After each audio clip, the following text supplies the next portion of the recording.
Presidenta de la Asociación de Alumnos y Amigos de la Universidad de la Experiencia, ALUEX, Carmen Rosa Martínez.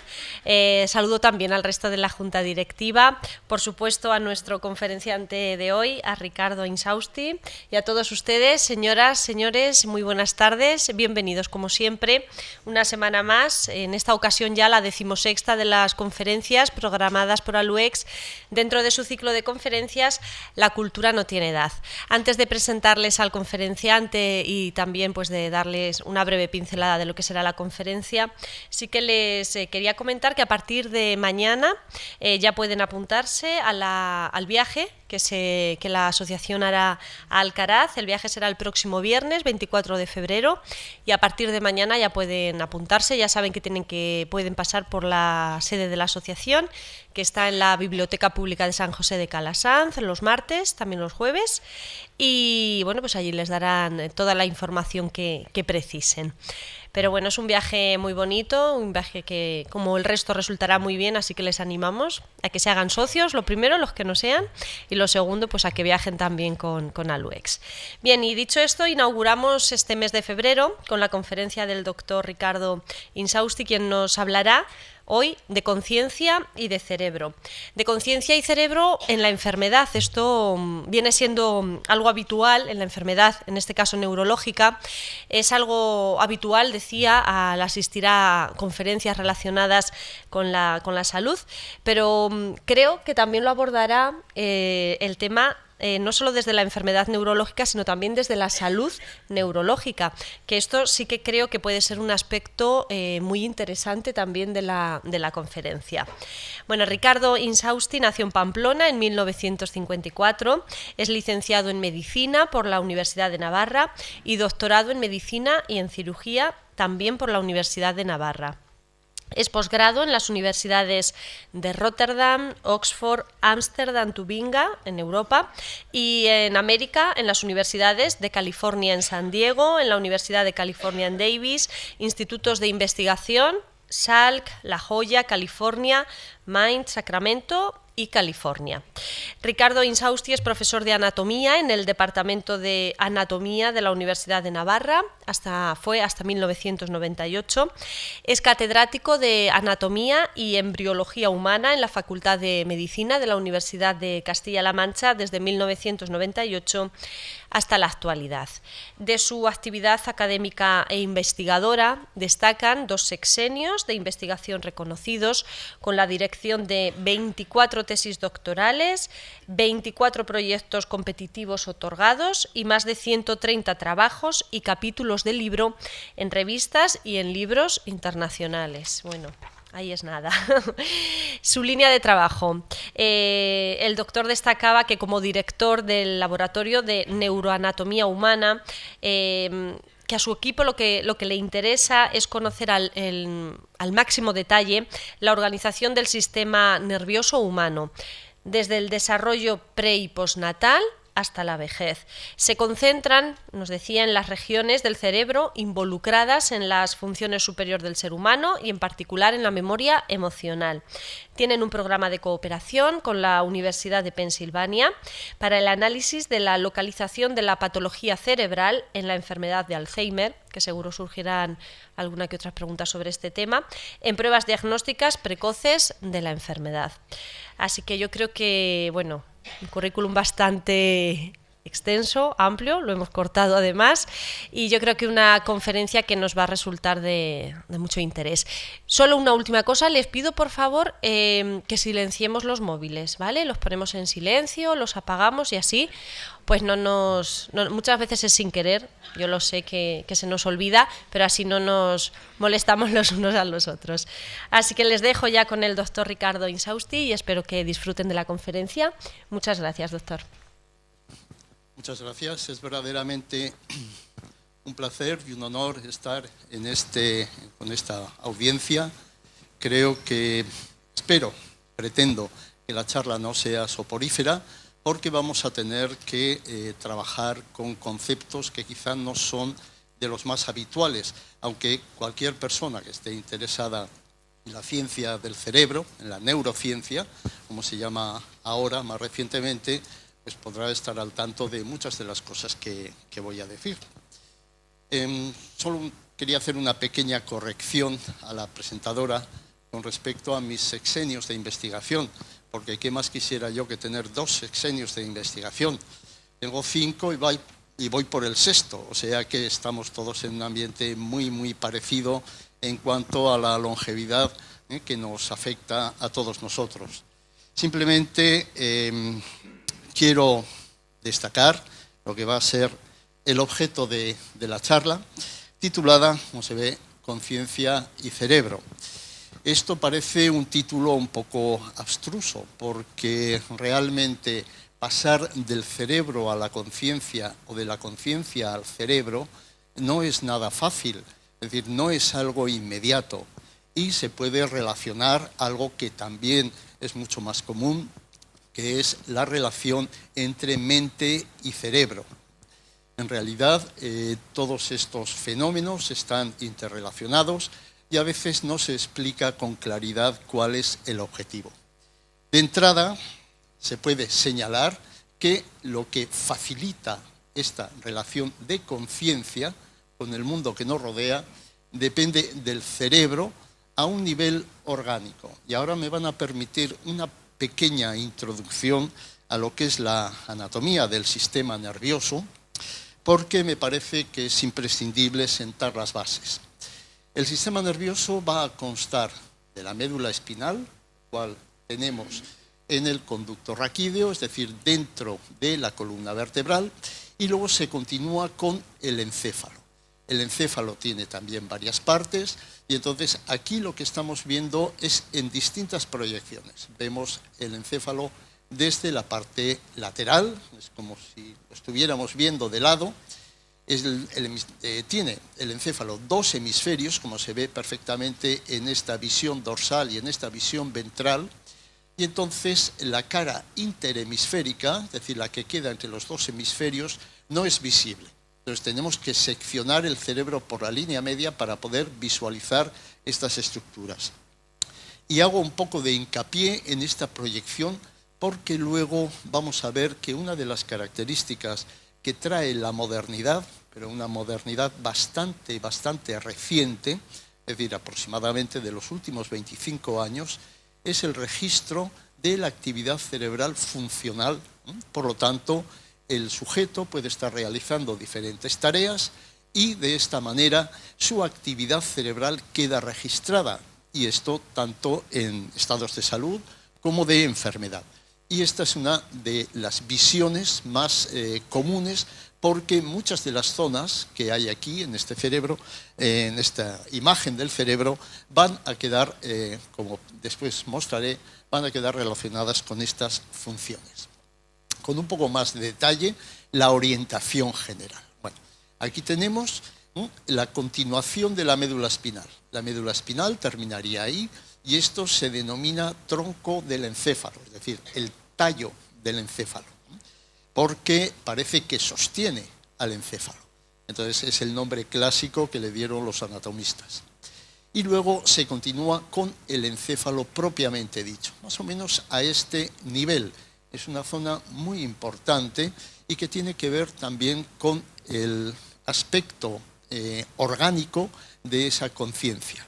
Esto ya se descubrió en los años 20, cuando, del siglo pasado, los años 20 están ya muy próximos, pero todavía no, y hacia 1920, con los registros electroencefalográficos, cuando comenzaban, se hacían preparaciones experimentales en gatos en donde se seccionaba el tronco del encéfalo a ese nivel, es decir, que lo desconectaba del resto. Y eso producía unas alteraciones en la actividad cerebral que son prácticamente equivalentes a las que resultan en un coma. Cuando hay un traumatismo cráneoencefálico y se lesiona esta región del tronco del encéfalo, desconecta la parte inferior de la parte superior. Las funciones vegetativas siguen, pero las funciones mentales quedan alteradas. Luego podremos ver algún ejemplo de esto. Pero simplemente quería mostrar esta cara medial, que así se denomina, la cara interhemisférica, con estas circunvoluciones que corresponden a la corteza cerebral y la continuación con el tronco del encéfalo. La parte más desarrollada va a ser la corteza cerebral y aquí esta representación corresponde a un estudio que hizo un neurólogo alemán, era Brodmann, y que denominó con números las distintas partes de la corteza cerebral.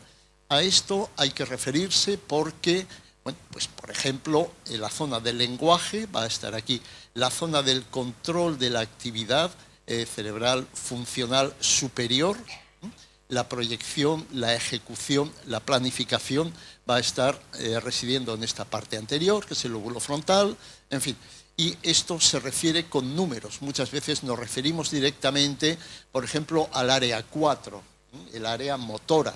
Cuando se lesiona, por ejemplo, en una circunstancia de un ictus, una oclusión vascular, entonces se pierde la función y el resultado es una parálisis del lado contrario al de la lesión, parálisis de las extremidades. Esto es lo mismo por la cara medial. Y lo único que voy a destacar aquí es esta parte que está, escondida en la zona más inferior y recóndita de ese, esto es el lóbulo temporal, luego veremos por qué, y esta zona es la que primero se daña en la enfermedad de Alzheimer y se va extendiendo a modo de anillo y de ahí va pasando a distintas zonas. Esto no es más que para señalar el aspecto morfológico externo del cerebro sobre el cual se van a proyectar muchas veces esos resultados de los estudios experimentales. La unidad es la neurona. Esto ya lo demostró Cajal y su escuela. Esta unidad, que es la neurona, va a contactar con otras neuronas a través de estas terminaciones. Ahí vemos con más detalle cómo es la conducción. Esto es la sustancia blanca. Las neuronas constituirían, el conjunto de neuronas constituirían la sustancia gris. Aquí hay terminaciones que se denominan sinapsis, que son uniones y que permiten la comunicación entre neuronas. Este es a nivel celular y subcelular lo que se conoce y se está investigando porque la transmisión nerviosa depende de esta interacción. Y hay muchísimas sustancias que se aplican hoy en día también en farmacología que provienen del estudio básico del conocimiento de cómo se entrecruzan estas señales. Entonces, de ahí también se puede establecer una relación importante entre la estructura y la función, aunque en este caso estamos viéndolo a nivel celular o subcelular. No voy a entrar en estos detalles porque nos vamos a quedar más en la activación morfológica. Otro componente, bueno, el cerebro tiene que recibir su irrigación. Sin riego sanguíneo, el cerebro no puede subsistir, ni conciencia ni vida. No hay absolutamente nada si ese riego sanguíneo se interrumpe. Si es parte, solo parcialmente, entonces tendremos un ictus que dependerá de la zona, de las ramitas estas que salen de las arterias, dependerá la extensión y por lo tanto también la gravedad de ese ictus. Esto lo vemos en estas imágenes, son de reconstrucción de lo que serían las carótidas, pero las carótidas a nivel del cuello. Las carótidas son las arterias, es decir, los vasos sanguíneos que proceden directamente casi del corazón, desde la arteria aorta, de donde provienen, y caminan por el cuello. Entonces, en el cuello hay técnicas diagnósticas para ver cuánta sangre está pasando, porque es un sitio en donde la arteriosclerosis, las placas de ateroma, pueden reducir la luz y, por lo tanto, hacer una insuficiencia vascular. Esto también se traduce en una sintomatología. En definitiva, el sistema nervioso necesita su propia irrigación. Y esta imagen, lo que quería destacar es fundamentalmente el color rojo, es porque se asienta. ¿Qué es esto? Esto es un cráneo que se le ha quitado la tapa, la parte superior, por así decirlo, la calota craneal, y vemos cuáles son las superficies que están en contacto. Entonces tenemos el cerebelo y el lóbulo occipital que estarían en la parte posterior en azul. En rojo tenemos el lóbulo temporal. En verde tenemos la parte más inferior del lóbulo frontal. Entonces esto nos va marcando también la nomenclatura, porque el cerebro, el hemisferio cerebral, va a tener un lóbulo frontal, un lóbulo temporal, una parte posterior, que va a ser el lóbulo occipital, y luego en medio nos va a quedar el lóbulo parietal.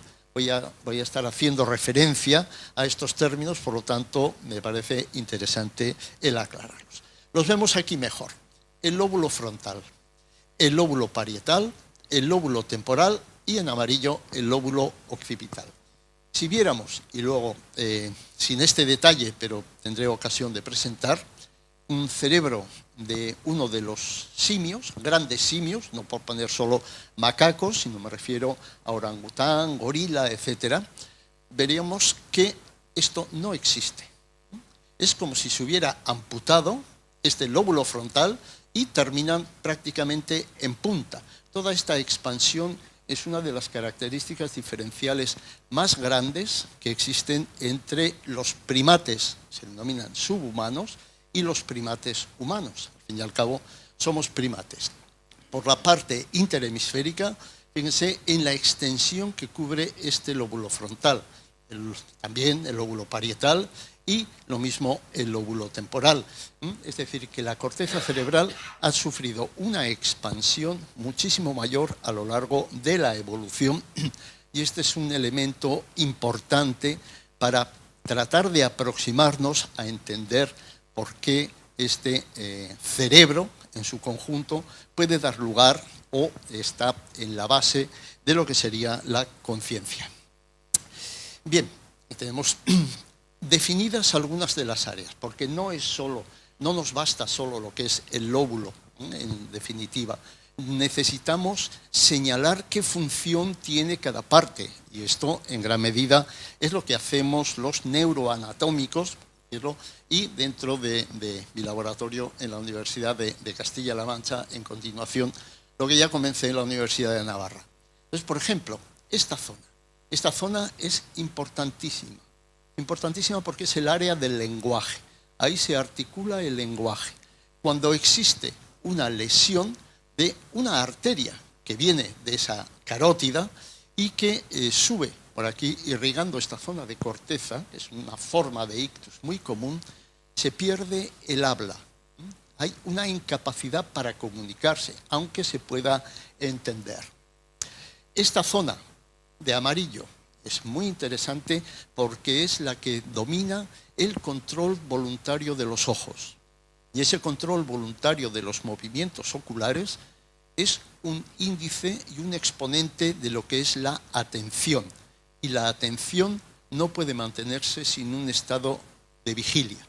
De vigilia no me refiero a la vigilia de no comer carne, sino un estado vigil, un estado alerta y que nos pone en comunicación y de una manera recíproca con el medio que nos rodea.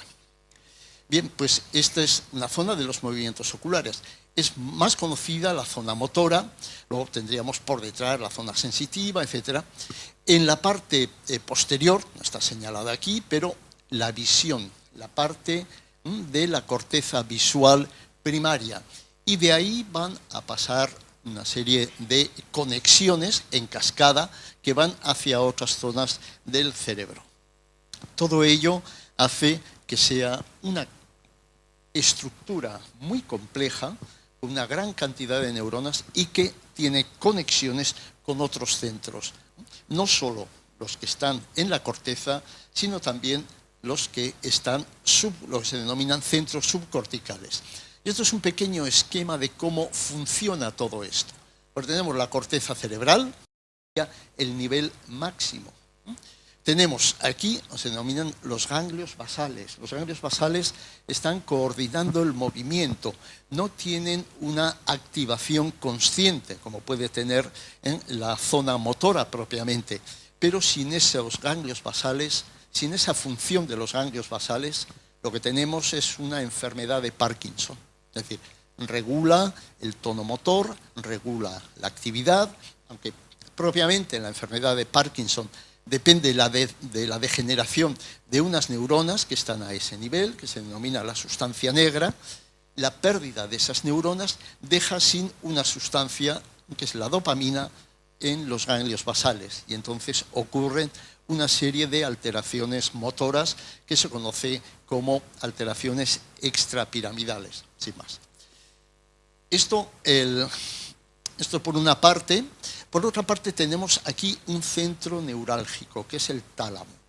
Todo lo que llega desde el exterior y todo lo que llega desde el interior de nuestro cuerpo, en términos de sensibilidad, alcanza el tálamo. No únicamente, pero todo.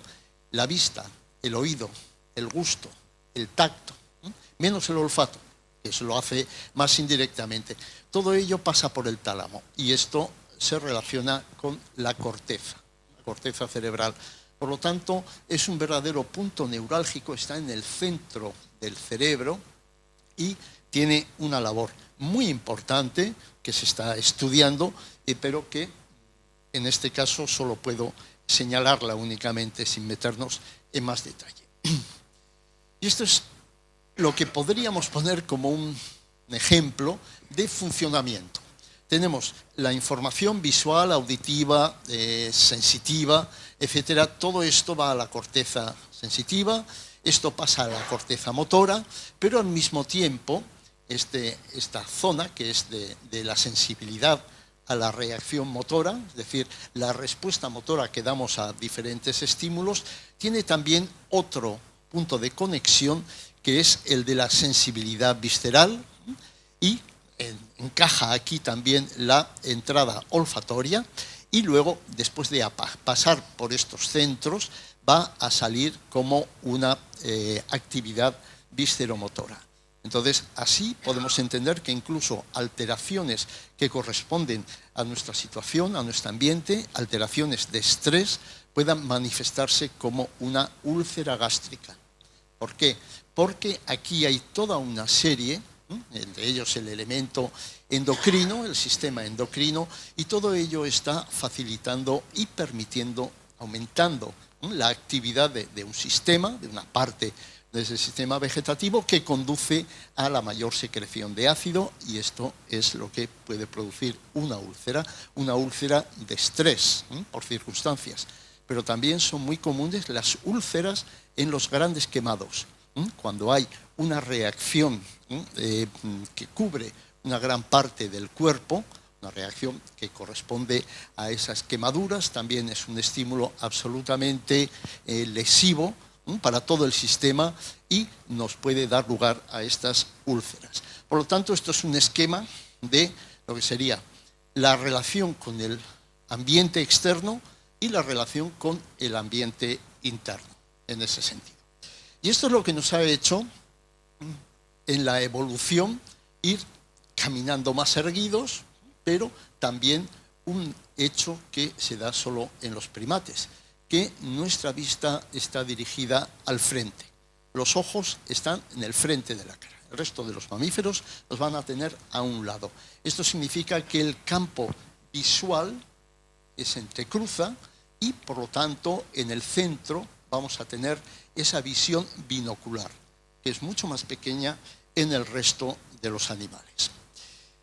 Y ahora sí que podemos ver distintos primates donde vemos una especie inferior, el Saimiriosthyreus, el macaco, esta manera de terminar en punta, o sea que la imagen está tomada desde la parte posterolateral y no destaca tanto, pero este es el crecimiento relativo. Un chimpancé tiene un cerebro también bastante evolucionado, pero sin embargo no alcanza la dimensión ni la complejidad de lo que es el cerebro humano.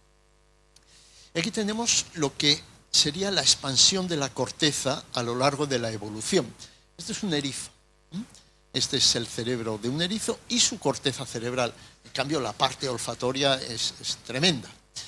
Ya pasando a un primate primitivo, sería el Galagos senegalensis, entonces tenemos una mayor proporción de corteza que está señalada de color gris, ¿no? Y se ve aquí la división funcional de esas áreas. Y cuando llegamos al hombre, toda esa cubierta sumamente plegada, lo cual le da una superficie muchísimo mayor, es entonces cuando esa corteza cerebral está al completo y es muchísimo más amplia que ninguna de las otras especies. Esto hace que a lo largo de la evolución se hayan ido acumulando no solo neuronas en términos absolutos, número de neuronas, sino también la relación, la complejidad que hay. Este es un ejemplo de lo que se hace actualmente. Esto es un ratón, no es humano, pero las neuronas van a ser prácticamente idénticas. ¿Qué se ha hecho? Se ha estudiado con microelectrodos y se ha inyectado sustancias que son de distintos colores y que reconstruyen la densidad de las terminaciones nerviosas. Esto es una neurona, digamos, o varias neuronas, que tienen esta interrelación y estas son las capas que se pueden reconocer en la corteza cerebral. De modo esquemático, esto tiene unas propiedades fisiológicas y de modo esquemático se produce una complejidad enorme en lo que respecta a la distribución de esas interacciones. Y esto viene dado todavía más por la diversidad morfológica. Todo esto son células, neuronas, que se han llenado intracelularmente, es decir, se pone una pequeña aguja, por así decirlo, rellena de un líquido, se inyecta y esto nos da la morfología. Estudiando muchas de ellas, esto es la corteza visual, podemos tener una idea de cómo se están relacionando los diferentes tipos y se sabe que los tipos neuronales corresponden o se correlacionan con distinta actividad. Y esto es lo que vemos en las mismas zonas. Vemos que cada una de estas puntitas representa un disparo, es decir, lo que se dice un potencial de acción que no va a ser más que el resultado de esa transmisión sináptica, de esa unión entre neuronas. Existe una gran variedad, las hay más tónicas, las hay más fásicas, y todo ello está conduciendo a una enorme cantidad de datos.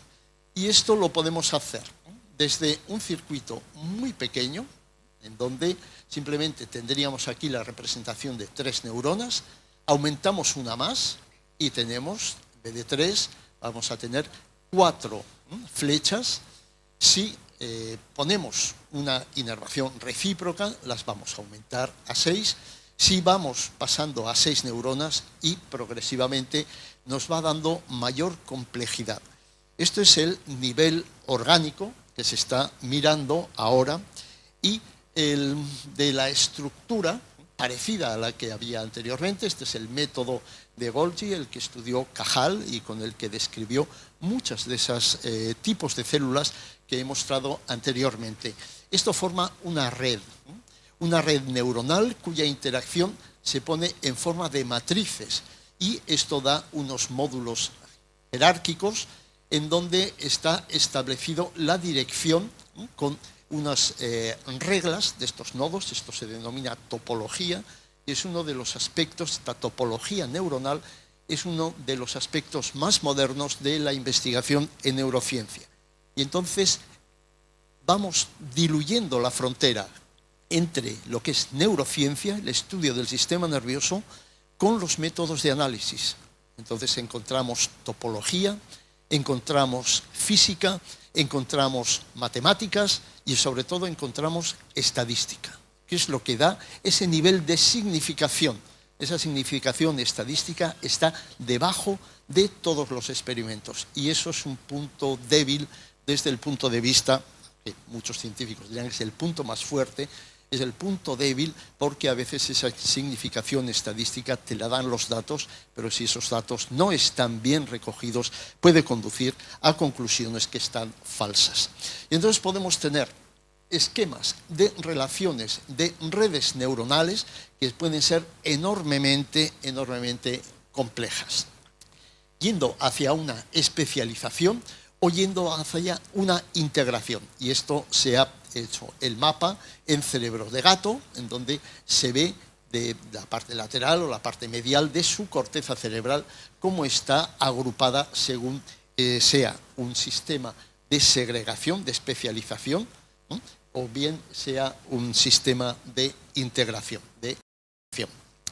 Entonces llegamos aquí a una serie de datos. Tenemos que la mosca, la mosca, la drosófila, va a tener unos 135.000 neuronas. El ratón ya pasa a 71 millones. El macaco va a tener 6 billones y el humano tiene 86 billones. Cada uno de estos, cada estudio funcional va a generar, cada estudio funcional, unos 30 gigabytes de información.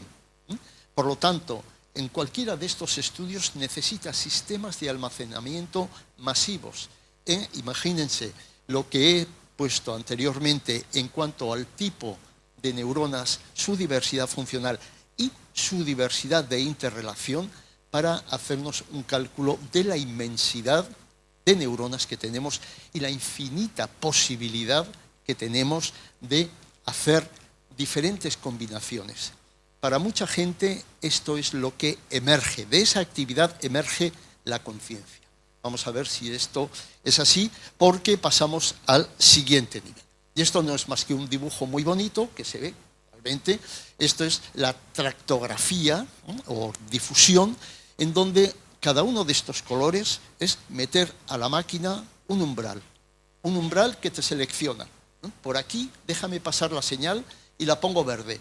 Por aquí no me la dejes pasar y lo pongo azul.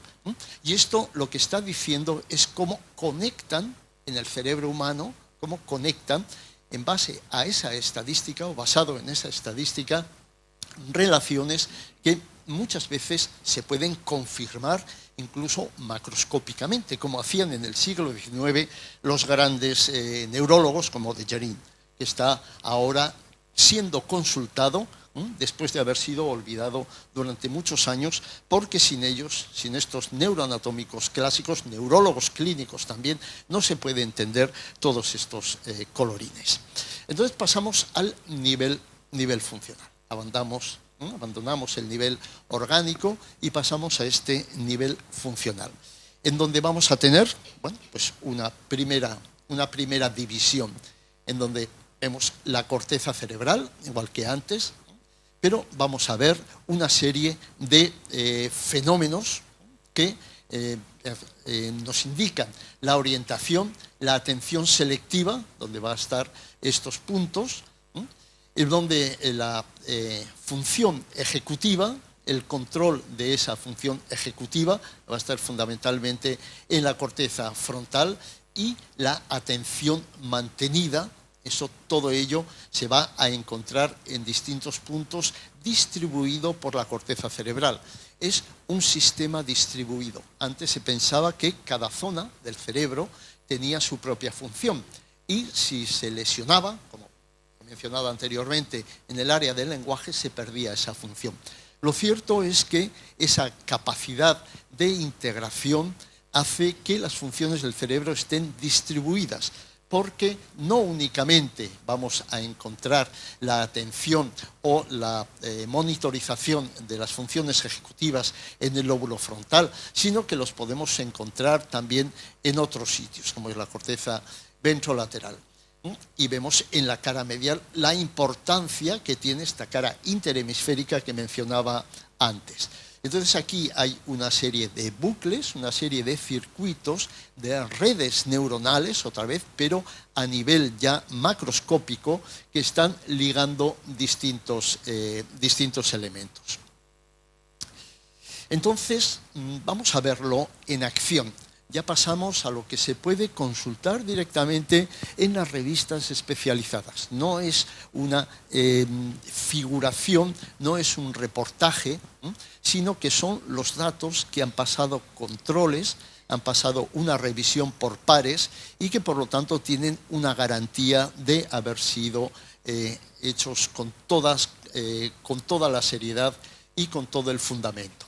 Entonces tenemos aquí la actividad, aquí esto es una cara que se va desdibujando. Esto se puede hacer degradando, es el nombre que recibe, se va degradando y entonces tenemos unas respuestas en donde fundamentalmente va a destacar la parte occipital. Aquí se reconoce, yo me reconozco que esta es mi imagen, o aquí no me reconozco. Entonces esto da una diferencia, es un reconocimiento de mí mismo. Para eso tengo que estar consciente, no solo a nivel biológico, tengo que estar despierto, sino que además tengo que saber reconocer que esa es mi imagen corporal. A veces esto falla también. Y entonces tenemos, es el que se queda una parte en el lóbulo occipital, una parte en el lóbulo temporal posterior y otra parte en la corteza frontal. De alguna manera, haciendo muchos casos y haciendo una estadística adecuada, entonces se puede decir que estas regiones están relacionadas con esa función, pero eso es todo. Estas regiones no producen, no segregan esa función de la conciencia, están activas cuando se da esa función. Lo mismo puede ser otras situaciones también que podemos ir viendo. Entonces, un ejemplo también de una figura de un niño y la figura correspondiente del adulto se va degradando en porcentajes hasta que ya no se parece nada, son figuras completamente aleatorias, y en este caso tenemos este tipo de respuestas. Vamos a tener en la corteza occipital, se ve ahí, bueno, eso me tienen que creer, pero eso es el lóbulo occipital, aquí abajo tenemos el cerebelo, etc. Hay una serie de señales. Entonces, cuando está, esta es la imagen actual, y cuando se recuerda la imagen que había en la niñez, se nos va a activar esa parte que guarda relación con la memoria, que es el hipocampo. Y esta es la actividad también que se puede mensurar. Y cuando están en conjunto, ese reconocimiento es entonces cuando tenemos la activación en esta zona de la corteza frontal, la corteza más anterior, la que se encarga de esas funciones ejecutivas. Bueno, pero la conciencia se nos puede alterar, y no solo en la enfermedad, se nos puede alterar también significativamente de modo voluntario. Drogas, cuando existe un estímulo, en este caso la psilocibina, en donde se ha dado a distintos sujetos, se ve cómo la actividad cerebral en azul es una disminución y en otras partes está aumentada. En rojo sería un aumento de esa actividad. Lo que existe es esa hiperactividad, tenemos luego otros ejemplos, se va extendiendo a otras regiones. Y también la actividad funcional, es decir, esto es un estudio con otra técnica que se denomina la magnetoencefalografía, que va a ser una especie de electroencefalograma, pero mucho más refinado, mucho más específico también, y que puede plasmarse en reconstrucciones del cerebro. Todo esto van a ser regiones que tienen unos ritmos cerebrales completamente alterados. La conciencia está alterada, entonces, no está perdida. En muchas ocasiones es reversible, pero ese estado de conciencia es completamente anómalo. De tal manera que aquí hay una hipótesis que liga la entropía a esta actividad de conciencia. Tendríamos el punto medio de la conciencia primaria y tendríamos otro de desorden mayor. La entropía es una medida del caos, por así decirlo.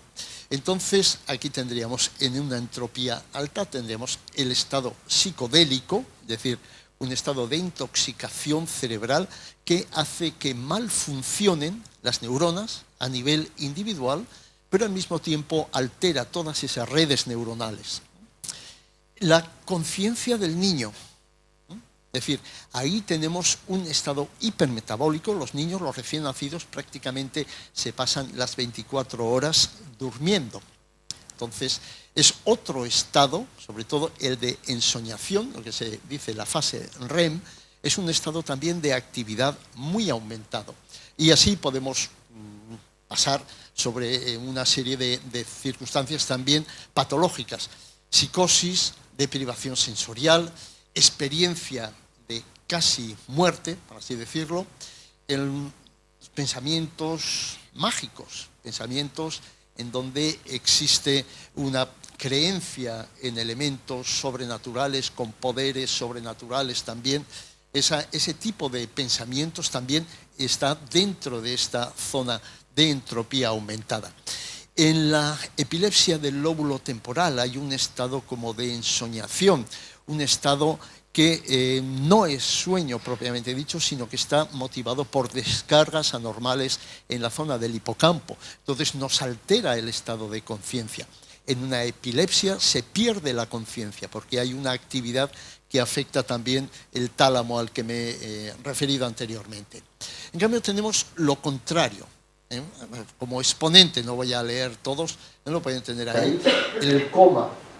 Una situación comatosa, la conciencia está perdida, no está irreversiblemente, si la función neurológica vuelve a recuperarse, pero simplemente puede ser un estado transitorio. La anestesia, esto ya es conocimiento común, y por no alargarlo más, en definitiva lo que tendríamos, un control de la autoconciencia, esa autoconciencia que me permite decir soy yo mismo, con mis circunstancias, en sentido orteguiano, y mis circunstancias no son, o se podrían traducir como mis recuerdos, mis experiencias propias. Entonces, esto sería este estado de conciencia que yo controlo.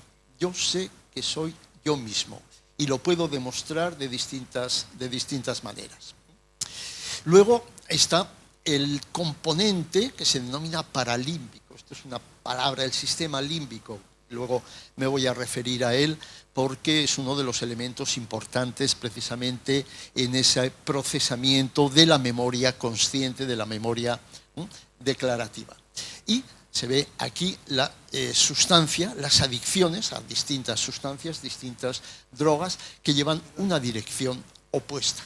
Aunque están todas interrelacionadas, veis que esto va en sentido contrario a cómo van todas estas flechas. Esto indica que simplemente es una dirección opuesta. ¿En qué otras circunstancias podemos encontrarnos esta alteración? Bueno, pues situaciones alterada la conciencia como en el síndrome del miembro fantasma. No sé si lo conocen, el síndrome del miembro fantasma es aquel en el que duele una extremidad que ha sido amputada. Entonces no tiene esa representación. ¿Cómo podemos reconstruir mentalmente y que además nos duela? Pues es todo un sistema complejo.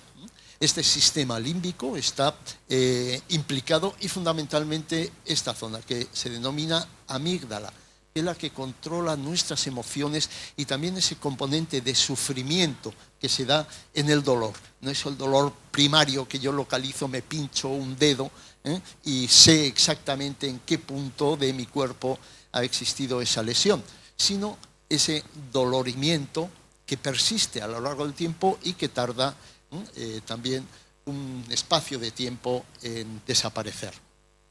Aquí tenemos todas estas estructuras que están interviniendo.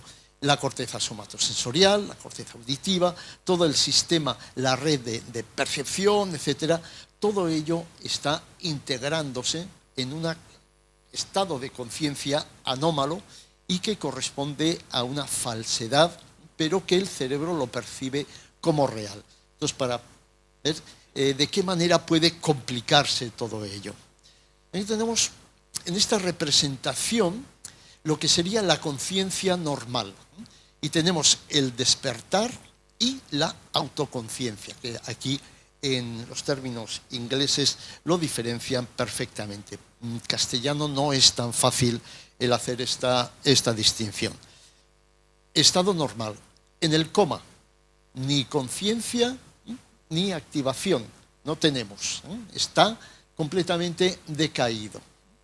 Cuando tenemos un estado despierto, pero que no hay una respuesta, Entonces tendríamos la autoconciencia baja, pero esa capacidad de respuesta es alta. Corresponde a algunos tipos de coma, donde hay respuestas vegetativas, se denominan, pero no existe una conciencia propia. Mínimamente, con respuestas mínimamente eficaces. Bueno, pues esto se ve aquí, que existe mucha variedad y a veces puede haber un poco de autoconciencia y el estar despierto, por así decirlo, alerta, sí que existe. Y luego está este estado, que es el estado de coma vegetativo, en donde no existe ninguna respuesta, aunque se manifiesta por tener lo que sería un estado prácticamente similar al normal, pero no tiene ninguna respuesta. Otro ejemplo, ¿cómo nos percibimos a nosotros mismos? Bueno, pues aquí vamos a verlo a través de la patología, a través de la enfermedad. Vamos a suponer que la arteria que viene por aquí, que se denomina la arteria cerebral media, que viene de esa carótida interna, se obstruye y aquí da lugar a una zona de destrucción, una zona de muerte neuronal, un ictus. Entonces, esta zona está en la parte posterior. Esta persona puede hablar, de hecho, perfectamente. Pero si le decimos que haga una intersección de esta raya, que el neurólogo ha dibujado sobre el papel, en el primer intento ni tal siquiera se acerca a la raya. En el segundo intento no lo pone en la línea media, lo pone hacia la derecha. Si le decimos que dibuje un reloj y que escriba las horas dentro del reloj, la esfera se para en la mitad. Esta parte izquierda no existe. La parte contralateral no existe para él, no tiene. Estos enfermos se afeitan media cara, la otra media no la perciben como suya. Esto es todavía más desconcertante. ¿Qué tipo de conciencia está alterado ahí? Que me deja la mitad del cuerpo inconsciente y la otra mitad no. Simplemente no está todo lesionado, pero simplemente están desconectadas todas estas redes neuronales que están subyaciendo a esta función. Y en vez de distribuir las horas, los números de las horas a todo lo largo de la circunferencia, los 360 grados, se cegan y se quedan en estos 180 grados y el resto no existe para ellos. Bueno, pues pasamos al nivel cognitivo. Este sería el nivel funcional, que también se puede relacionar con la clínica, obviamente. Este nivel cognitivo es el más alto, el que he mencionado anteriormente, que nos permite decir, yo soy yo, y además soy yo porque puedo recordar todas mis circunstancias, mis amigos, mi escuela, mi educación, mis padres, mi familia, etcétera, todas esas circunstancias. Y esto, tendríamos dos zonas. Otra vez nos encontramos con la zona frontal, pero también por la parte interhemisférica, del cual va a depender este sistema de control ejecutivo, el comparador de distintos mecanismos. Esto es una hipótesis de funcionamiento del lóbulo frontal, y de ahí ya va a pasar esta salida, por así decirlo, metacognitiva, que es el otro término específico que los neuropsicólogos utilizan para hablar de la conciencia, de la autoconciencia. Tenemos también otras distribuciones. Qué importante es el lenguaje, y el lenguaje que podemos entender, pero nuestro lenguaje, nuestro primer idioma. Ahí hay una serie de zonas que están distribuidas entre distintos aspectos. Por ejemplo, la actividad motora, la producción de las palabras, las zonas auditivas, las zonas motoras, etcétera, como hemos visto anteriormente, y otras. Todas ellas van a unirse, van a confluir, van a hacer esa conjunción de características que va a denominarse la corteza asociativa. Y dentro de esta corteza asociativa va a destacar el polo temporal.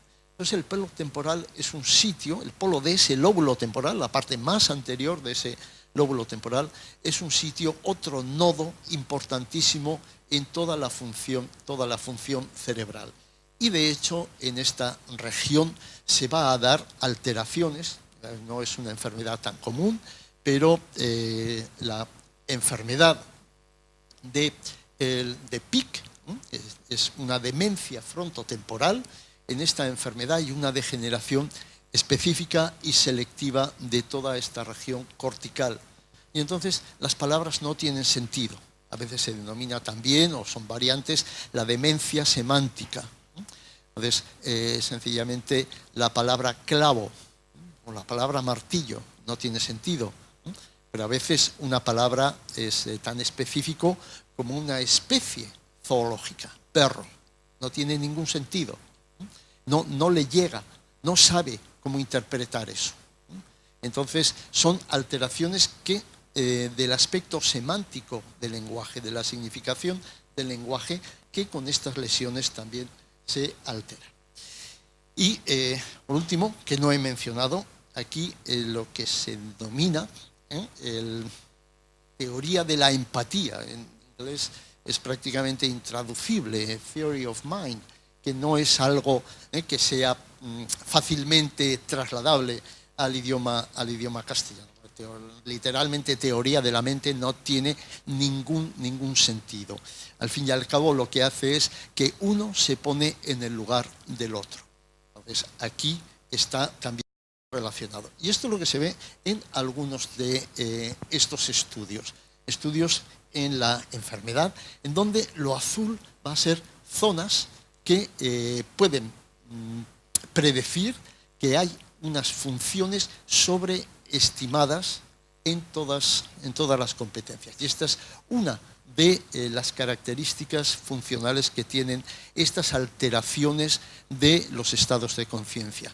Las personas que padecen, entre otras, no únicamente, pero entre otras la enfermedad de Alzheimer, están sobrevalorando sus propias capacidades. Creen que pueden hacer más. Y no solo en la enfermedad de Alzheimer, sino que parece, bueno, uno ha sido buen deportista y que puede seguir jugando al fútbol igualmente y puede cansarse a los 5 minutos porque el cuerpo no responde. Pero a veces esto es más peligroso, por ejemplo, en la capacidad para conducir.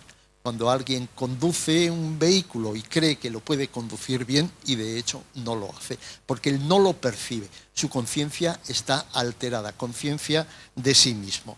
Esto está alterado. Son otros ejemplos de alteración en funciones cognitivas, funciones emocionales, la relación interpersonal, por lo tanto, aspectos sociológicos. En este esquema tenemos una persona que está reflexionando y tiene una determinada escena, que es una merienda campestre, en donde él puede proyectar hacia el futuro, lo ve tal y como ha sido, pero la puede proyectar en su memoria como algo que se está formando. Están dejando las bebidas y la comida que han traído, lo dejan encima de la mesa. Puede estar poniéndose en el lugar de la otra persona. Debe ser que deja todo ahí para recoger, todo sucio, hay que hacer toda la limpieza, o puede localizarse en el espacio. Esto se hizo y tendríamos aquí lo que sería la recolección, que llaman, que al fin y al cabo es la evocación de esos recuerdos. La prospección, es decir, en donde tendríamos algunas otras zonas que no están aquí, en donde está proyectando hacia el futuro esa actividad. Ponerse en lugar del otro.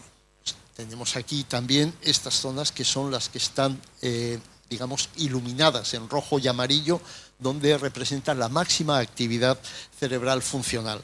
Y finalmente, una conjunción incluyendo MTL, es lóbulo temporal medial, que es la zona que está dañada también en la enfermedad de Alzheimer. Esto es una situación normal.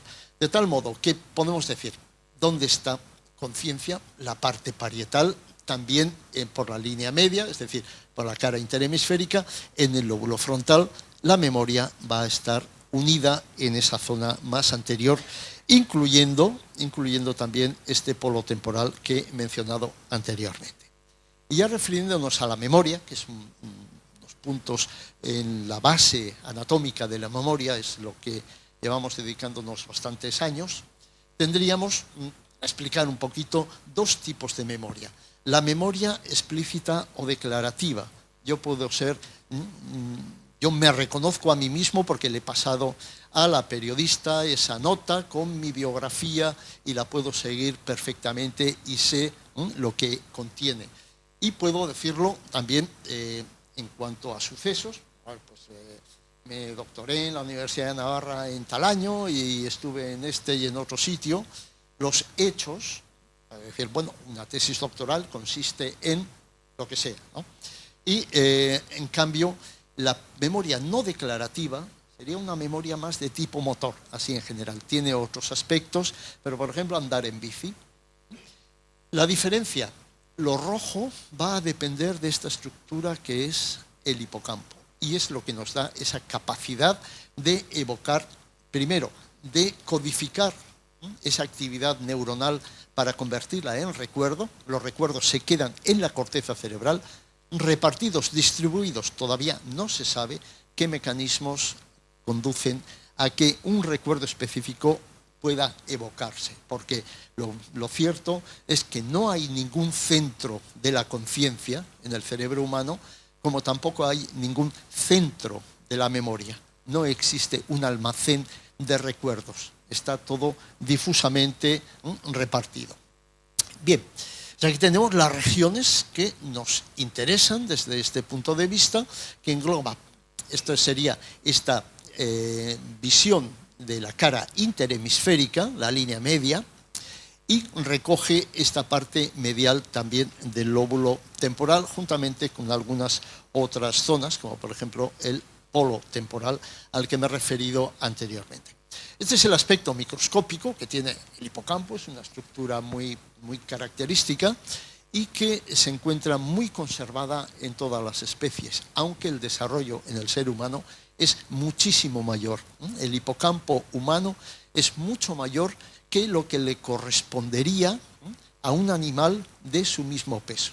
Esto es lo que se denomina el índice alométrico. Es 9 o 10 veces superior a lo que le correspondería a otro animal de su mismo peso. Bien, y ahí tenemos las zonas que son importantes. Esto es una representación de una resonancia magnética. La resonancia magnética es la técnica que permite la visualización y esta reconstrucción y elaboración de los datos de la estructura cerebral, y sobre ella es la que se sobrepone o se superpone, mejor dicho, la actividad funcional. Entonces tenemos esta representación y esto es un esquema funcional de cómo está muy sencillo, de cómo está relacionado esta zona del hipocampo. Y todo esto son zonas de corteza cerebral. Y aquí tenemos también la amígdala, con la cual tiene una relación muy estrecha. ¿Qué ocurre en estos estados de conciencia? La formación del hipocampo decae. Es la que se lesiona más precozmente en la enfermedad de Alzheimer. La amígdala está destruida y progresivamente del hipocampo va pasando hacia la corteza cerebral, de tal manera que es un fenómeno de muerte neuronal. Conforme las neuronas van muriendo, las funciones de relación van disminuyendo hasta quedar completamente anuladas cuando esa corteza cerebral queda totalmente atrófica en la enfermedad de Alzheimer. En lo que respecta a la conciencia, podemos dibujar una serie de nodos que están relacionándose desde la corteza prefrontal a la parietal, etcétera, y que en la línea media va a recoger esta especie de cinturón de círculo cerrado que va a ser enormemente importante. Aquí el nodo central, es decir, el punto de fusión donde se da la unión entre lo que entra como estímulos y lo que sale hacia el hipocampo es esta región que se denomina la corteza entorrinal, esta corteza entorrinal que sirve, lo habrán oído en los periódicos, como sistema de navegación, el GPS del cuerpo. Bueno, pues no es solo el GPS del cuerpo, sino que también está trabajando en todos los aspectos que tienen que ver con las emociones que acompañan a cada una de nuestras escenas vividas anteriormente. Bien, el GPS del cerebro es lo que le valió a dos investigadores noruegos y a uno inglés el premio Nobel en el año 2014. Y esto se puede resumir con esta actividad. Esta actividad donde tenemos la parte medial, es decir, la zona interhemisférica, una gran activación de la parte de corteza frontal, uniéndose a otras partes y uniéndose también al tálamo en ese punto. Es una zona distribuida. Y tenemos también la relación que tiene con esa capacidad empática, donde se muestran distintas escenas de tristeza, de dolor, a veces son escenas muy desagradables, por ejemplo, pues de accidentes aéreos, en fin, todo en donde la persona, digamos, se compadece, si queréis, compadecer, es padecer con, y esto es lo que constituye la Theory of Mind, y entonces nos sale el polo temporal completamente iluminado, por así decirlo, activo. En esta empatía por sobreestimación, en azul están las disminuciones del flujo cerebral, de la actividad cerebral, y en amarillo están donde coincide en la situación de aumento y de disminución. Lo único que quiero mencionar aquí es que esta parte de corteza medial son distintas representaciones y sobre todo que estamos en este polo temporal otra vez. Es uno de los elementos más importantes. Tenemos en la enfermedad de Alzheimer, entonces, todas estas regiones están afectadas. Pero luego tenemos también la posibilidad de analizar la evolución en el tiempo. Hay una situación que se llama deterioro cognitivo leve, también de unos olvidos benignos asociados sobre todo a la edad y que en algunos casos van a progresar hacia enfermedad de Alzheimer más declarada y en otros no se queda, no progresa hacia esa enfermedad de Alzheimer. Entonces tenemos distintas zonas entre estos son diferencias estadísticas de la sustancia gris en una condición y en la otra. Entonces vemos que cuando se incluye la zona del lenguaje frente a lo que es la globalidad, entonces nos va a salir una zona que nos estaría marcando ese riesgo. Y esto es la estadística con la distribución, la correlación que existe entre estas variables. Cuando uno piensa en sí mismo, serían los controles, color amarillo es buena activación, en la disminución, en el deterioro cognitivo leve, que es lo que significa MCI, vamos a encontrar en azul una disminución de este flujo sanguíneo y ya la diferencia con la enfermedad de Alzheimer, donde vamos a tener la parte posterior, la parte también de la línea media ya muy deteriorada y por lo tanto esto nos da una diferencia sustancial con respecto a la situación de control. ¿Qué encontramos con esta situación de coma profundo, el estado vegetativo? Estas personas que pueden vivir incluso años, están en la unidad de cuidados intensivos, no responden, ¿no? Que tienen los ojos abiertos, pueden seguir distintos estímulos, etc. Entonces tendríamos una zona que esta es representación de la zona interhemisférica, la cara interhemisférica. Y aquí hay una zona de esta corteza medial y luego la corteza frontal. Ahí es donde tenemos todas esas alteraciones. En fin, como conclusión, lo que tenemos aquí es una bomba dentro de nuestro cerebro y esa bomba lo que significa es que estamos próximos, yo creo, bastante próximos, a tener una explosión que revolucione nuestra manera de concebir lo que es la mente en relación al cerebro. Y entonces, simplemente un anuncio de que existe progresivamente unas alteraciones que se pueden denominar alteraciones en lo que es el medio social bastante indiferentes, sobre todo me refiero al apoyo institucional a la investigación básica que de vez en cuando con estos sistemas puede actuar precisamente para aumentar la conciencia, no solo a la semana, sino que debiera de ser toda una temporada. Y muchas gracias por su atención. Si ahora hay preguntas.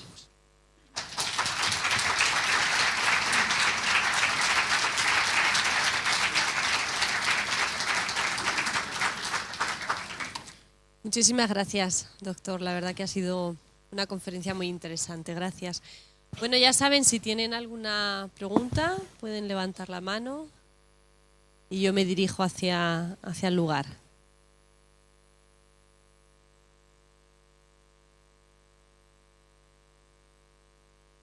Dolores tiene una.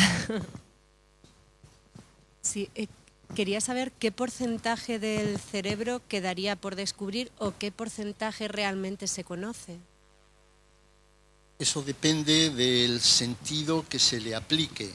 Conocerlo morfológicamente se conoce la parte de la corteza desde los tiempos de Brodmann, a principios del siglo XX. La estructura celular está descrita por Cajal desde finales del siglo XIX. 1906 fue cuando consiguió el premio Nobel. Y la parte morfológica viene de bastante más atrás. Por ejemplo, esa zona del lenguaje se denomina área de Broca por el neurólogo francés que lo describió, y esto es a mediados del siglo XIX. O sea que podemos decir que en menos de 200 años se llega a un conocimiento de la estructura del sistema nervioso en su detalle más amplio, más general, un conocimiento bastante bueno. ¿Qué es lo que queda? Profundizar. Lo que queda es conocer cómo se organizan esos billones de neuronas que tiene el cerebro humano, cómo se pueden comunicar funcionalmente y aplicarlo luego a las distintas enfermedades neurológicas. Pero en sí mismo es un reto. Diría que ahora mismo es mucho más desconocido que lo que puede ser el cosmos en su conjunto.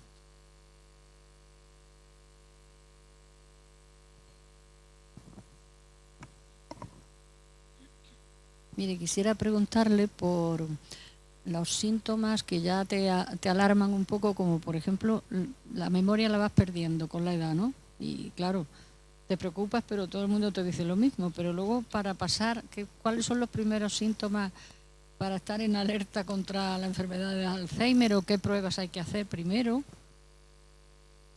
Si yo supiera contestar esa pregunta, inmediatamente me concederían el premio Nobel, porque no es posible, ¿no? Es decir, se está buscando lo que se denomina los biomarcadores. Los biomarcadores son indicadores de que una alteración de memoria, que puede ser benigna, completamente benigna, puede evolucionar hacia una enfermedad de Alzheimer. Uno de los índices es la producción de sustancias que están alteradas en la enfermedad de Alzheimer, concretamente la proteína tau o el amiloide, el beta-amiloide. Son sustancias que se pueden determinar y medir, cuantificar en líquido cefalorraquídeo. La otra dimensión es también examinar el cerebro directamente. Como las zonas más sensibles están localizadas en ese lóbulo temporal medial, eso se puede analizar y se puede calcular el volumen, se puede calcular la relación entre sustancia gris y sustancia blanca, pero no es más que un indicador bastante indirecto, aunque puede ser bastante precoz en ese sentido. Pero no existe hoy por hoy un indicador más fiable que esas determinaciones. Y esos indicadores es lo que se conoce con el nombre de biomarcadores. Desde el punto de vista de la sintomatología que puede tener una persona, pues lo mejor es despreocuparse.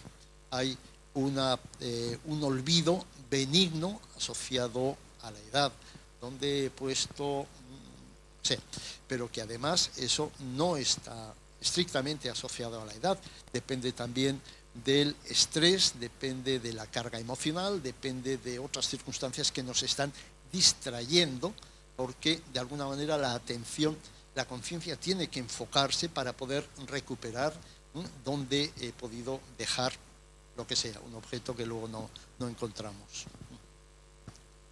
Y hay otra pregunta.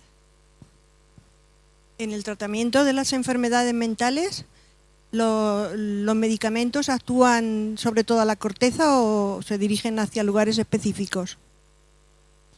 Es cuando existe una medicación, esa medicación hay que ver, se ingiere por vía oral, vamos a poner una pastilla, se ingiere por vía oral, eso es absorbido, pasa al torrente sanguíneo y el torrente sanguíneo alcanza el cerebro, pero no lo alcanza fácilmente, tiene que pasar una barrera que se denomina hematoencefálica entre la sangre y el encéfalo. Entonces hay zonas que permiten mejor el paso, pero otras no lo hacen tanto. Una vez que ha conseguido cruzar, a partir de ahí ya depende de la naturaleza, porque hay neuronas que se caracterizan por contener una determinada sustancia que se denomina neurotransmisor. El neurotransmisor es lo que se libera se llama la hendidura sináptica, es decir, en la comunicación entre dos neuronas, y entonces puede suplir la falta de alguna sustancia. Por ejemplo, quizá lo más característico es la dopamina y la enfermedad de Parkinson. La dopamina tiene que estar en una forma química, que es la levodopa, que es la que es capaz de cruzar esa barrera hematoencefálica. Y entonces las neuronas que estaban recibiendo esa dopamina de esa sustancia negra, en el ejemplo de la enfermedad de Parkinson, la toman, pero de una manera externa, con lo cual los síntomas se alivian porque la función puede volverse. Si estamos hablando de sustancias psicotrópicas, en ese sentido de poder disminuir más que aumentar, normalmente lo que hacen, por ejemplo, los sedantes. Los sedantes lo que hacen es aumentar esa inhibición que existe dentro del sistema nervioso y que es un equilibrio muy fino entre actividad y reposo. Entonces, estos alcanzan de una manera mucho más generalizada toda digamos, la sustancia cerebral, las neuronas al fin y al cabo. ¿Pregunta más? Sí.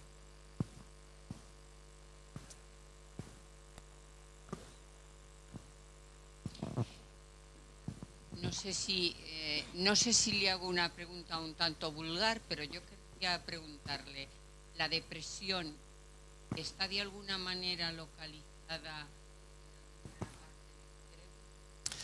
No está localizada. Se han hecho estudios, lógicamente, de actividad cerebral funcional en estados depresivos y hay una disminución del flujo sanguíneo en distintas zonas, pero está muy distribuido. No existe tampoco una zona cuya lesión dé lugar a una depresión. Es un conjunto, más bien, en donde la actividad cerebral queda disminuida. ¿Cuál es la razón? Pues un desequilibrio entre neurotransmisores, en fin, hay muchas hipótesis en ese sentido, pero no existe una sola zona que sea responsable de la depresión. Hola, buenas tardes. Primero, perdone si la pregunta es inapropiada o no es correcta, pero he leído en diversos artículos de medicina que al estómago se le llama el segundo cerebro. Primero, ¿es cierto? Y segundo, si me lo puede explicar un poquito, por favor. Aquí es una metáfora, lógicamente, porque si vamos a la medicina galénica, pues era el hígado, y en otros sitios en fin, se ha ido considerando que existen distintas funciones. Hay una hipótesis por la cual simplemente la alimentación favoreció el desarrollo de todas esas funciones a través de activar ese nivel biológico de los sistemas de conciencia. De llamarle ahí a un segundo cerebro puede ser también, estoy simplemente tratando de comprender. Yo lo he leído también, pero sin ninguna razón muy evidente. Es lo que se llama el cerebro visceral. Este cerebro visceral es una teoría que fue muy popular en los años 50, el cerebro triple o triuno de MacLean, en donde había un nivel vegetativo en el que nos parecemos a los reptiles y a cualquier otro animal, porque existe en todos ellos, y finalmente hasta alcanzar el nivel superior. En ese sentido, el estómago puede representar el aparato digestivo y de esta manera representar el nivel más inferior, más común. Así, en algunos otros sitios se denomina también, por ejemplo, no es el estómago, pero el tercer ojo, la glándula pineal. Hay animales que responden, que tienen respuestas a la luz directamente. Es decir, desde mi punto de vista, cada persona que utilizara ese término tendría que explicar muy bien en qué condiciones y qué límites pone. Si no, pues se puede considerar una metáfora más o menos acertada. A mí personalmente me parece muy desacertada. Sí, profesor Sostre, muchas gracias por la información y por poder reunir lo que evidentemente es un tema muy complejo, con la claridad que lo has expuesto, y que los legos en estas cosas, como en tantas, consigamos más o menos medio entenderlo. Vale, muchas gracias por esa información. El sentimiento, por una parte, Ricardo, es que personalmente tengo que tomar más café contigo en la facultad, porque se me ocurren tal cantidad de preguntas que a nivel de café procuraré hacértelas. Al hilo quizá la pregunta anterior, últimamente hemos leído, de que el corazón puede pensar, en el sentido de que tiene un tejido neural, no sé exactamente qué, que hace que pacientes trasplantados de corazón adquieran una personalidad similar al donante. La pregunta es, ¿tendrán razón desde la antigüedad que el corazón al menos es una parte de los sentimientos, no la central, que es el cerebro? Pero ¿sería verdad que los antiguos pensaban que el corazón es un centro emocional que puede pensar? Y la pregunta siguiente sería, futuro. ¿Es posible que en un futuro, ciencia ficción casi, hubiera un trasplante de cerebro? Y en ese caso, ¿cómo se sentiría ese cuerpo de una persona receptora con un cerebro de un donante? En fin, querido amigo profesor Julio Virseda me pone verdaderamente en un brete. Empezaré por lo segundo. No hay trasplante de cerebro. Eso que ha salido un neurocirujano italiano que podía hacer ciertas cosas de marquetería con las cabezas y los cerebros. Yo creo que habría un trasplante de cuerpo. Se puede trasplantar el cuerpo, el cerebro no. El cerebro es único. El cerebro contiene, haciendo esta ciencia ficción, todo lo que ha ocurrido, le ha ocurrido a esa persona. No podrá ejecutarlo, no podrá moverse, no podrá hablar, no podrá expresarlo, a menos que se le proporcione un cuerpo. Pero yo estoy absolutamente convencido.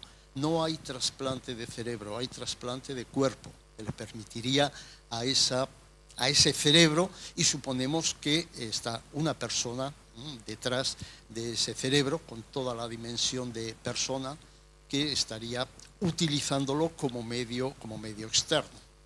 Esto, si pusiéramos otro símil, el cerebro puede estar aislado y mediante su actividad eléctrica pudiera mover un robot. Yo tendría mi cuerpo alejado de mí, pero podría moverlo simplemente con las ondas cerebrales, por así decirlo, en términos generales. ¿El corazón puede pensar? Pues, habría que ver qué se entiende por pensar. El corazón es un órgano que está sometido, tiene su inervación, lógicamente. Esa inervación se corta, extrae el corazón y no se regenera cuando se recoloca el corazón. Se unen los vasos, no se unen los nervios. El nervio periférico regenera y las fibras vegetativas regeneran, pero lo que regenera es la parte, digamos, no solo final, sino la parte ejecutiva, lo que nos pone taquicárdicos o nos puede relajar y bajamos la frecuencia cardíaca. El corazón tiene una inervación que le viene de la médula espinal, pero esa médula espinal está también controlada desde arriba y fundamentalmente por zonas de ese tronco del encéfalo y fundamentalmente, como bien sabes, lo que se denomina el núcleo motor dorsal del vago y luego la columna simpática. Entonces, este sistema vegetativo está muy al final de la línea. ¿Que pueda establecer conexiones anómalas? Sí, sí. Si yo me corto un dedo, el nervio de un dedo, y este me regenera, no me va a dar la misma sensación que yo tenía anteriormente. Y ya al límite es lo que he explicado antes, el miembro fantasma. En ese sentido, cabe suponer que es una proyección del receptor sobre el corazón del donante, simplemente basado en que lo siente distinto, porque no es su corazón, y ahí han crecido las fibras de una manera diferente. La parte es la mecánica, la parte es la hemodinámica que resulta de ese trasplante de corazón, pero no la inervación, aunque sí puede sentirlo de una manera diferente, eso sí. Aquí hay otra pregunta. Hola, buenas tardes. Quería preguntarle sobre las causas que puede producir el dolor de cabeza y cómo podemos remediarlo un poco. Pues las cefaleas, es el nombre del médico del dolor de cabeza, pueden tener un origen tan variado, tan múltiple, desde las típicas jaquecas hasta dolores de tipo neurálgico, hasta un dolor de cabeza, una cefalea de tensión, porque estamos todo el día y tenemos que estar alerta. Y para ello tenemos que contraer la musculatura de la nuca. Y esa contracción de la musculatura de la nuca depende de que tenemos que fijar la atención. Pero esa atención es visual. Luego, nuestros campos visuales tienen que estar dirigidos estrictamente hacia adelante. Y eso lo controla también ese campo motor que me he referido anteriormente en el lóbulo frontal, que controla el movimiento de los ojos. Entonces, esa atención prolongada durante mucho tiempo puede hacer que nos duela. Eso sería una parte. Sería el típico caso de cefalea de tensión que no tiene mayor importancia. Por lo tanto, el origen de las cefaleas o las causas, la etiología, en fin, al fin y al cabo de esas cefaleas es tan variada que habría que especificar mucho más y, desde luego, ponerse en manos de un neurólogo para que pudiera tratar de encontrar el tratamiento más adecuado en cada caso. No sé decir más, no lo sé. Muchísimas gracias. Gracias a todos ustedes. Nos quedamos sin tiempo.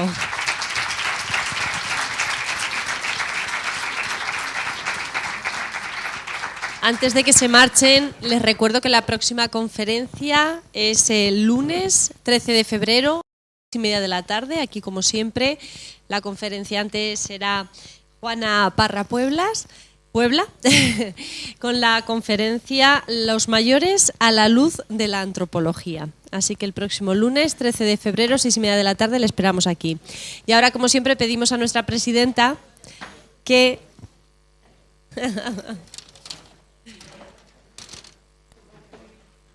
Aquí. Le va a hacer entrega de un pequeño detalle, un obsequio, como siempre, con el que se le agradece su participación.